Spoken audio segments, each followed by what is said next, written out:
అందరికీ నమస్కారం. Welcome to MC media. నేను మీ విధిని చక్రవర్తి. ఈరోజు టాపిక్ ఏంటంటే హైదరాబాద్ లో మాదాపూర్ లో ఆంధ్రప్రదేశ్ నుంచి ప్రాతినిధ్యం వహిస్తా ఉన్న రాజ్యసభ సభ్యులు లింగంనేని రమేష్ గారి కుమారుడు లింగంనేని సంజూష్ అక్కడ హైదరాబాద్ లో ఇన్నార్బిట్ మాల్ దగ్గర యాక్సిడెంట్ చేయడం జరిగింది. అయితే అది ఒక స్పోర్ట్స్ కార్ కింద గుర్తించారు. నిర్లక్ష్యంగా డ్రైవింగ్ చేయడం, మరికొందరు మద్యం తీసుకొని డ్రైవింగ్ చేయడం వలన అక్కడ యాక్సిడెంట్ జరిగిందని చెప్తా ఉన్నారు. అయితే అక్కడ ఆగస్టు 16వ తారీఖున యాక్సిడెంట్ జరిగింది. కానీ ఆగస్టు 16 నుంచి ఈ రోజు 21 అంటే ఇప్పటి వరకు కూడా ఎటువంటి అరెస్ట్ గానీ ఇంకా ఏమీ కూడా చూపించలేదు, బహిర్గతం చేయలేదు. అక్కడ వాళ్ళు చెప్పేది ఏంటంటే అయితే యాక్సిడెంట్ చేసిన తర్వాత అతను పారిపోలేదు, అందుకని మేము అరెస్ట్ చేయలేదని చెప్పేసి ఆ స్టేషన్ పరిధి పోలీస్ స్టేషన్ లో చెప్పడం జరుగుతుంది. ఆ ఘటన తర్వాత ఈ యాక్సిడెంట్ జరిగిన వారికైనా మర్డర్ కేసు పెట్టి రిమాండ్ తరలించాలని ఒక పబ్లిక్ నుంచి ఒపీనియన్ వస్తూ వచ్చింది. ఒక accident case drunk and drive సంబంధించిన దాంట్లో ఈ యాక్సిడెంట్ జరిగినప్పుడు ఈ విధంగా యాక్సిడెంట్స్ చేస్తే వాళ్ళని పనిష్మెంట్ సీరియస్ గా ఉండాలి, స్టేషన్ బెయిల్ ఇవ్వద్దు అనేది ఒకటి పబ్లిక్ నుండి వస్తుంది. దీనికి సంబంధించి ఈ కేసులో ఇతనికి ఎందుకు స్టేషన్ బెయిల్ ఇవ్వాల్సి వచ్చింది? ఈ కేసులో బికాస్ అతను ఏమి ఇన్ఫ్లుయెన్స్ చేయలేదు, లిక్కర్ కన్స్యూమ్ చేయలేదు, యాక్సిడెంటల్ డెత్ జరిగింది. అందుకే 106 అట్లా పెట్టడం జరిగింది. అండ్ ఇది ఎఫ్ఐఆర్ చేసినప్పుడు అంతా ఇన్ఫర్మేషన్ మా దగ్గర ఉంది. ఇక్కడ మేడం చెప్పేది ఏంటంటే యాక్సిడెంటల్ గా జరిగింది అది, అందువల్ల మేము అతనికి 41 నోటీస్ ఇచ్చి పంపించేయడం జరిగిందని చెప్తా ఉన్నారు. అయితే అక్కడ జరిగింది దాదాపుగా యాక్సిడెంట్ చేసినప్పుడు ఆ యొక్క ఎవరైతే ఆవిడ చనిపోయింది, ఆవిడ పేరు భారతీముఖి, ఆవిడకి 26 సంవత్సరాలు. ఆవిడ అందులో ఇనార్బిట్ మాల్ లో ఉద్యోగం చేస్తా ఉంది. అయితే మధ్యాహ్నం భోజన నిమిత్తం బయటికి రాబట్టి ఆ టైంలో ఇతను నిర్లక్ష్యంగా అధిక స్పీడ్ తో వెళ్లడం వల్ల ఇతను ఆ కారుతో ఎంత స్పీడ్ లో గుద్దుంటే ఆవిడ 10 అడుగులు ఎత్తు ఎగిరి కింద పడిందని అక్కడ చెప్తా ఉన్నారు. అంటే నార్మల్ స్పీడ్ లో వెళ్తే ఖచ్చితంగా అక్కడికక్కడ పడిపోవడం, లేకపోతే చిన్న చిన్న రక్తగాయాలతో బయటపడడం ఇలాంటివి జరిగేవి. కానీ అక్కడ దాదాపుగా 10 అడుగులు ఎత్తు ఎగిరి పడి చనిపోయింది, అక్కడికక్కడే మరణించింది అని అంటే ఖచ్చితంగా ఇది నిర్లక్ష్యపు డ్రైవింగ్, లేకపోతే అక్కడ కొంతమంది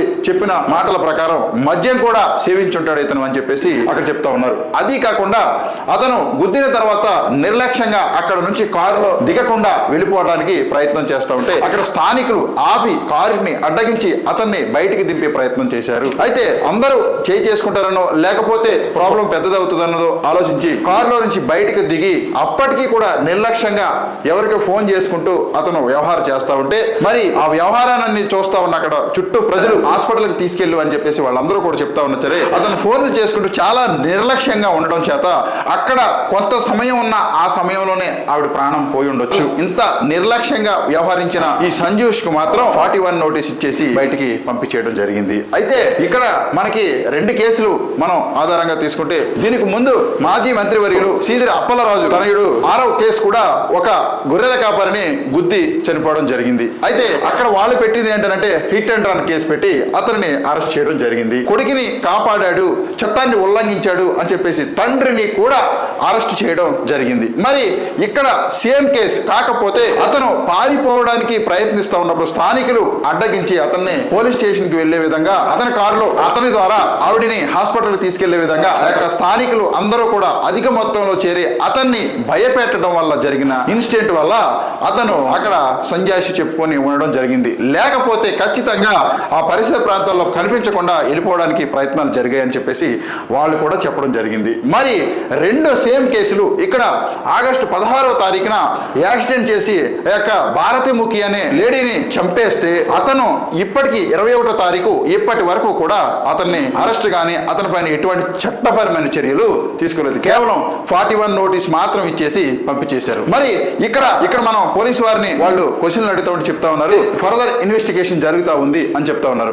అక్కడ క్లియర్ గా ఒక యాక్సిడెంటల్ మర్డర్ కనపడతా ఉంటే ఇంకా ఇన్వెస్టిగేషన్ ఏముంటుంది, ఇందులో ఇంకా చేయడానికి ఏం కనిపిస్తా ఉంటుంది అనేది కూడా అర్థం కాని ప్రశ్న. అయితే ఇక్కడ అధికారాన్ని క్లియర్ గా ఉపయోగించుకుంటున్నారు అని చెప్పేసి మనకి అర్థమవుతా ఉంది. ఈయన తండ్రి లింగంనేని రమేష్ గారు ఈయన రాజ్యసభ మెంబరు, అంటే ఈయన చంద్రబాబు నాయుడు గారు ముఖ్యమంత్రి గారికి అత్యంత సన్నిహితులు. కానీ రాజ్యసభ సీటు మాత్రం జనసేన నుంచి ప్రాతినిధ్యం వహిస్తా ఉన్నారు. మరి ఈ కోణంలో ఒక రాజ్యసభ అంటే అధికార పార్టీకి సంబంధించిన వ్యక్తి కొడుకు అయితే యాక్సిడెంట్లు ఏ రకంగా చేసినా సరే అది 106 క్లాస్ 1 గానే తీసుకుంటారా? అదే ఇతరులు ఇంకా ఎవరైనా సామాన్యులు లేకపోతే ప్రతిపక్షంలో వాళ్ళు యాక్సిడెంట్ చేస్తే దాన్ని హిట్ అండ్ రన్ గా తీసుకొని అరెస్ట్ చేస్తారు. మరి ఈ రెండింటికి మధ్య వ్యత్యాసం మీరు గమనించాలి ఒకసారి. అంటే ఇక్కడ తీసుకునేది అధికార పక్షంలో ఉంటే అది నార్మల్ అవుతుంది, ఇంకా ప్రతిపక్షం కానీ సామాన్యులు కానీ వాళ్ళకి నచ్చిన వాళ్ళు కానీ వేరే ఇతర ఎవరైనా అయితే అది హిట్ అండ్ రన్ గా అవుతుంది, మర్డర్ కేసులో పెట్టడం జరుగుతూ ఉంది. మరి ఇలాంటి పరిస్థితుల్లో సామాన్యులు అందరూ కూడా ప్రశ్నించవచ్చు ఖచ్చితంగా. ఏదేమైనా ఇతని చేతిలో ఒక లేడీ అయితే మరణించింది అనేది అయితే క్లియర్ గా అర్థమవుతా ఉంది. ఆవిడ ఒక ఉద్యోగస్తురాలు కూడా. ఆవిడ ఉద్యోగం చేసుకుంటూ ఆ కుటుంబాన్ని పోషించాల్సిన పరిస్థితి.